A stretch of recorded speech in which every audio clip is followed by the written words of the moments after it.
Hello everyone. आज का हमारा टॉपिक है लॉज ऑफ फ्रिक्शन। देखो, लॉज ऑफ फ्रिक्शन में सबसे पहले जो लॉज है वो हम देखते हैं क्या है। द डायरेक्शन ऑफ फोर्स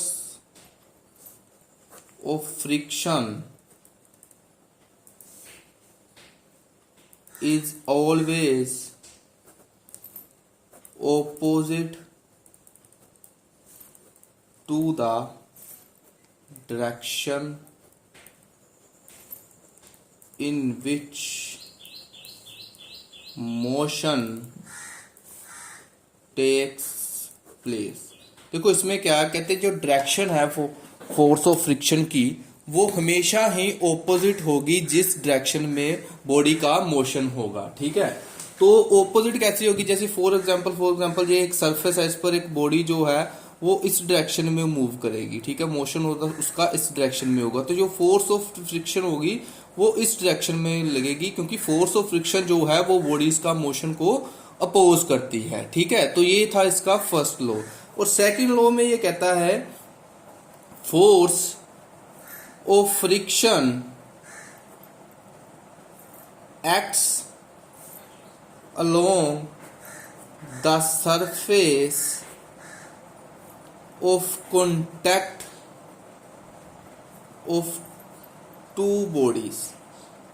कहते जो फोर्स ऑफ फ्रिक्शन है वो जब बॉडी सरफेस के साथ कांटेक्ट है, जिस सरफेस के ऊपर वो मूव करेगी वो उसके अलोंग ही लगेगी। ठीक है, उसके अलोंग ही, जैसे इस सरफेस के अलोंग ही लगेगी। ऐसे नहीं होगी कि फोर्स ऑफ फ्रिक्शन जहाँ तो अपवर्ड होगी जहाँ फिर डाउनवर्ड होगी, ऐसी नहीं होगी। ये इसने अपने सेकंड लॉ में बताया है। ठीक है, तो अब बात करते हैं थर्ड लॉ की। थर्ड लॉ क्या है?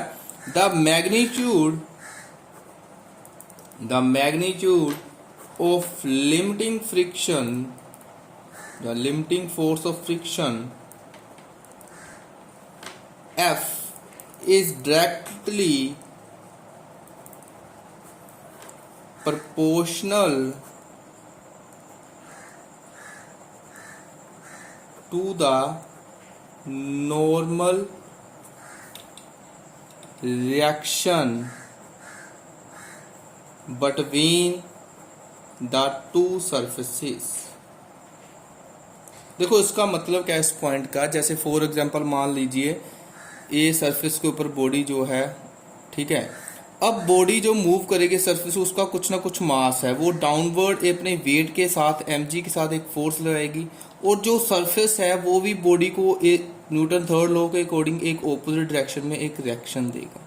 ठीक है, और जो फोर्स ऑफ फ्रिक्शन होगी इस केस में, ठीक है, F, जिसको आपने लिमिटिंग फ्रिक्शन माना, जो F है वो डायरेक्टली प्रोपोर्शनल आर होगा। मींस कि जितनी फोर्स ऑफ फ्रिक्शन होगी उतना ही नॉर्मल रिएक्शन होगा, जहाँ जितना ही नॉर्मल रिएक्शन होगा उतनी ही फोर्स ऑफ फ्रिक्शन होगी। ठीक है, एफ और आर जो है वो डायरेक्टली प्रोपोर्शनल है। इस डायरेक्शन में फोर्स ऑफ फ्रिक्शन आपकी लगेगी, और जो वेट की वजह से सरफेस से उसको नॉर्मल रिएक्शन मिला, ये दोनों जो हैं वो डायरेक्टली प्रोपोर्शनल होंगे। ठीक है, अब नेक्स्ट पॉइंट जो है वो क्या है? देखें, नेक्स्ट पॉइंट में वो कहता है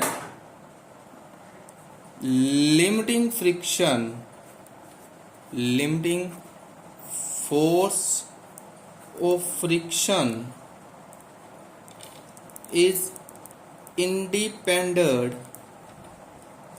of the area of the surface of contact of two bodies। कहता जो फोर्स लिमिटिंग फ्रिक्शन, जो फोर्स ऑफ फ्रिक्शन है वो इंडिपेंडेंट है कि जो सरफेस बॉडी का, ठीक है, कितना कांटेक्ट कर रहा है दूसरे सरफेस के साथ। मींस कि जैसे ये बॉडी है, इसका कितना सरफेस इस सरफेस के साथ कांटेक्ट कर रहा है, इस पर फोर्स ऑफ फ्रिक्शन की वैल्यू जो है वो इंडिपेंडेंट है। मींस कि सरफेस के ऊपर area of surface contact between two bodies, जो दो बॉडीज के सरफेस में कांटेक्ट हो रहा है उसके एरिया के ऊपर जो है फोर्स ऑफ फ्रिक्शन जो है वो डिपेंड नहीं करती है। ठीक है, तो ये थे फोर्स ऑफ फ्रिक्शन के लॉज। फिर से मैं रिपीट करता हूँ, पहले लॉ में उसने बोला है जो फोर्स ऑफ फ्रिक्शन लगेगी वो जिस डायरेक्शन में बॉडी का मोशन होगा उससे ऑपोजिट लगेगी। ठीक है, ये उसने अपने फर्स्ट लॉ में बोला है। सेकेंड लॉ में वो कहता है force of friction acts along the surface of contact of two bodies. जो फोर्स ऑफ फ्रिक्शन लगेगी ऐसे वो अपवर्ड डाउनवर्ड नहीं लगेगी, वो सरफेस के ऊपर अलोंग द सरफेस लगेगी फोर्स ऑफ डायरेक्शन। ठीक है, अगर मोशन इस साइड को तो इस डायरेक्शन में लगेगी, अगर मोशन इस डायरेक्शन को हो तो फोर्स ऑफ फ्रिक्शन इस डायरेक्शन में लगेगी। ये उसने सेकंड लॉ में अपने बताया है। ठीक है, अब बात करते हैं थर्ड लॉ की। थर्ड लॉ में जो बॉडी है वो अपने वेट डाउनवर्ड के साथ सरफेस को प्रेस करती है। ठीक है, mg एक फोर्स वेट अपने वेट की फोर्स के साथ जितनी उसके पास वेट है, ठीक है, उसके साथ प्रेस करेगा तो सरफेस क्या करता है, बॉडी के ऊपर भी एक ऑपोजिट डायरेक्शन में रिएक्शन करता है। ठीक है, जैसे कि हमने न्यूटन थर्ड लॉ में पढ़ा है every action has equal and opposite reaction. तो ये बॉडी ने एक्शन किया, उसको एक रिएक्शन मिला। तो ये जो रिएक्शन है, ठीक है, जो सरफेस को मिला और फोर्स ऑफ फ्रिक्शन जो होगी वो डायरेक्टली प्रोपोर्शनल है आपस में। ठीक है, ये उसने थर्ड लॉ में बोला। फोर्थ लॉ में वो कहता है कि जो दोनों बॉडीज के सरफेस आपस में कांटेक्ट कर रहे हैं उनके एरिया के ऊपर जो फोर्स ऑफ फ्रिक्शन है वो डिपेंड नहीं करती। ठीक है, तो ये हमने कुछ लॉज जो हैं लॉज ऑफ फ्रिक्शन के वो डिस्कस किए हैं।